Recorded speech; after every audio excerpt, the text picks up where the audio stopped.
Border guard Bangladesh. Bangla অর্থ বাংলাদেশ সীমান্ত রক্ষক। বাংলাদেশের একটি আধা সামরিক বাহিনী এটি। এর কাজ মূলত বাংলাদেশের সীমান্ত রক্ষা করা। এর সদর দপ্তর ঢাকার পিলখানায় অবস্থিত। বাংলাদেশের স্বাধীনতা অর্জনের পূর্বে এর নাম ছিল ইস্ট পাকিস্তান রাইফেলস ইপিআর। বাংলাদেশের স্বাধীনতা অর্জনের পর 1972 সালে এর নাম হয় বাংলাদেশ রাইফেলস বিডিআর। 2011 সালে পুনরায় নাম পরিবর্তন করে রাখা হয় বর্ডার গার্ড বাংলাদেশ বিজিবি। 2016 সালে এই বাহিনীতে সর্বপ্রথম নারী সৈনিক যুক্ত হয়। 1947 সালে ব্রিটিশ শাসন থেকে ভারত বিভাগের পর ইস্টার্ন ফ্রন্টিয়ার্স রাইফেলসের নাম পরিবর্তন করে নাম রাখা হয় ইস্ট পাকিস্তান রাইফেলস। এর সংক্ষিপ্ত নামকরণ করা হয় ইপিআর। কলকাতা মেট্রোপলিটন আর্মড পুলিশের একটি দল এবং বাঙালি ও পশ্চিম পাকিস্তানের 1000 সেনা এই বাহিনীতে যোগ দেয়। দক্ষ নেতৃত্ব ও দিক নির্দেশনার জন্য ইপিআর এর সামরিক বাহিনী থেকে সেনা কর্মকর্তাদের নিয়োগ দেওয়া হয়।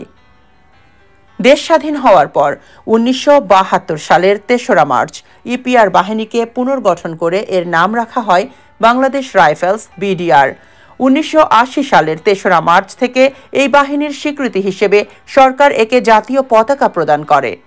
1997 সালের 16 মার্চ বিডিআর বাহিনীর জন্য 3 রঙের সংমিশ্রণে ছাপা কাপড়ের ইউনিফর্মের প্রবর্তন করা হয়।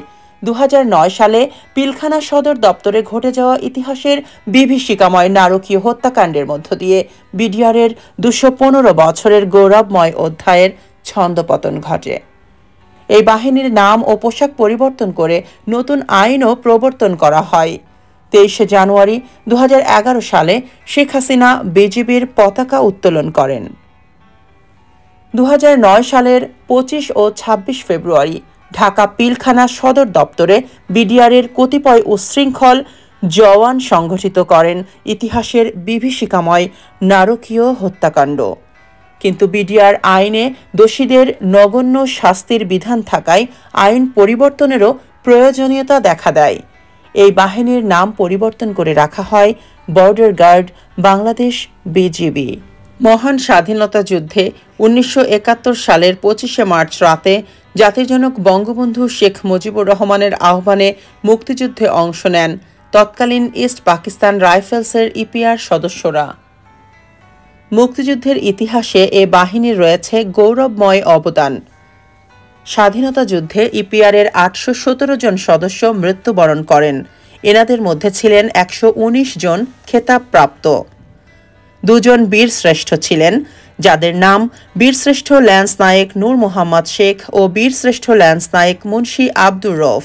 ছিলেন 8 জন বীর উত্তম, 32 জন বীর বিক্রম ও 77 জন বীর প্রতীক। বিনম্র শ্রদ্ধায় স্মরণ করছি জাতির শ্রেষ্ঠ সন্তানদেরকে। বাংলাদেশের সীমান্ত রক্ষায় নিরলসভাবে কাজ করে চলেছে বাংলাদেশ বিডিআর বাহিনী। অনেক অনেক শুভকামনা ও কৃতজ্ঞতা জানাচ্ছি। দলমত নির্বিশেষে বাংলাদেশের সুরক্ষায় তারা এভাবেই সেবা প্রদান করবে, তারা ভালো থাকবে এই প্রত্যাশা ব্যক্ত করছি। শুভকামনা নিরন্তর বাংলাদেশ বর্ডার গার্ড। সীমান্তের অতন্দ্র প্রহরী।